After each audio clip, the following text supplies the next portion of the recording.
larger story of Pascagoula and how it has changed over time. The Pascagoula and the surrounding areas,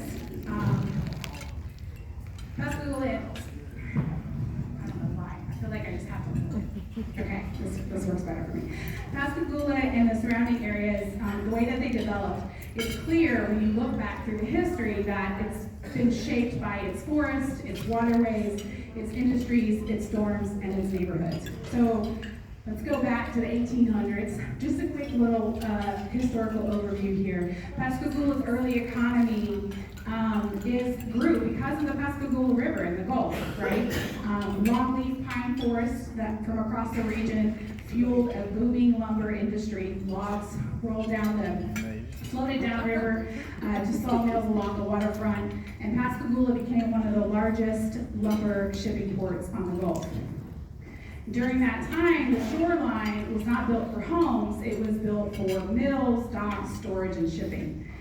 Housing was usually more inland and away from industrial activity. But by the 1920s, the timber had been mostly cut and the industry began to decline. And along with it, Pascagoula's population. By the 1930s, the Pascagoula's population declined by more than 28%. But then the city began to see a resurgence in the population as shipbuilding took off, right? During the World War II era, Pascagoula was designated as the American World War II Heritage City. And so as lumber faded, other industries took its place, first with shipbuilding and port expansion, and then over the next couple of decades, we see oil refining, and chemical manufacturing move in.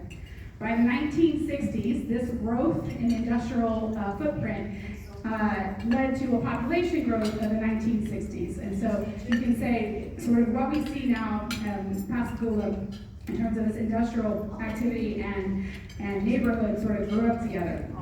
But what also happened here is that the industry consolidated in one area and the distance between residential areas and industry narrowed, specifically along Bayou Casat and the eastern side of the city.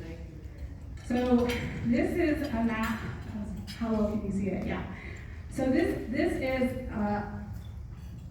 images of several maps. You can see that here resident development began on the east, and then as you move through time, expanded, on the west, and expanded as you move through time from 1943 to 1955 to 1996 towards the east. And that bottom corner there, you can see that heavy industry is concentrated on the east side of the city. In this slide, you'll see that the distance between industry and neighborhood narrows as industry expands and the forested buffer was removed to create Bayou Casat Industrial Parkway. These are Google area images of Cherokee Forest in 1992 and then in 2005. And so it's right around this time when the residents of Cherokee Forest became increasingly concerned about their proximity to industry. Longtime residents describe the neighborhood in the 1980s and 90s as a pleasant and safe place to live and raise a family. But as the buffer was removed, the noise, paint overspray, and dust increased. So this brings us to Hurricane Katrina. Hurricane Katrina, of course, as we all know, brought lots of changes to the Mississippi Gulf Coast and Pascagoula, and also to Cherokee Forest, and that is still visible here today. Hurricane Katrina stands out as a turning point in the city's population growth and in the design of the current layout of the neighborhood. The city population was continuing to grow until the 1990s, started declining, and has done so ever since, with significant decline during Hurricane Katrina. But unlike other areas in the city, the neighborhoods are starting to bounce back. We're starting to see the shift that in the population, but in Cherokee Forest, they haven't really fully recovered. In fact, many lots remain vacant. About 30% of the properties are open land or rental properties that sit vacant. This changes the feel and flow of the community. It's one of the very first things that, as some of our technical advisory panels came to the neighborhood, it's a stark contrast. You can see it's definitely at the southern end of the neighborhood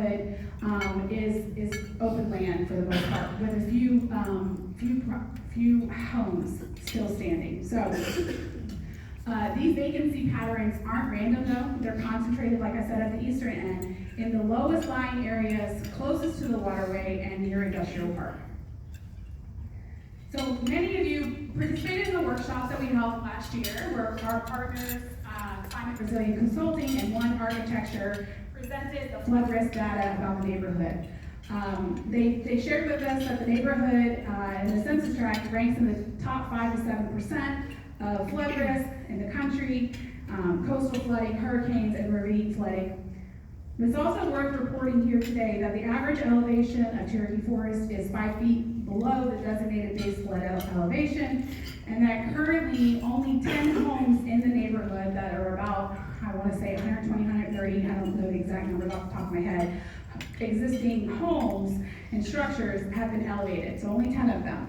Adding to the risk is about 33% of the homeowners do not carry flood insurance.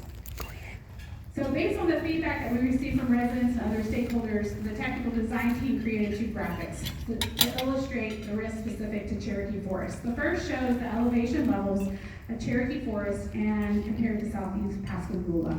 Now, we all know most of Pascagoula is in a flood zone, right? But the risk is a little bit relative. The more inland you are, the further away you are from water, the less risk you have. As you can see, Cherokee Forest, even though it starts to move inward because of its proximity to Bayou Passat, even though it's further away from the Mississippi Sound, the elevation is very similar to what you would find in a waterfront property sitting right there on the beach, okay? Now the difference between that is like we're all making decisions about where we want to live based on these risks. The difference is in a waterfront property you get water. In Cherokee Forest, you get boulders, right? So it's very different with Bayou Passat Industrial Park in terms of their view. They no longer have that waterfront view access to Bayou Passat. So, where was it? Yes. So when you combine the rising flood insurance and the insurance costs, renovation expenses, and then the market conditions, which we'll hear more about later, about the market in particular of Cherokee Forest compared to other places in Pascagoula, this makes reinvestment financially difficult and unlikely to produce the same returns that you might with other waterfront areas.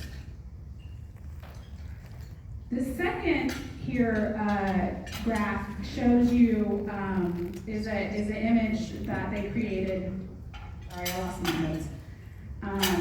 This is spots in the neighborhood where residents have identified places of flooding.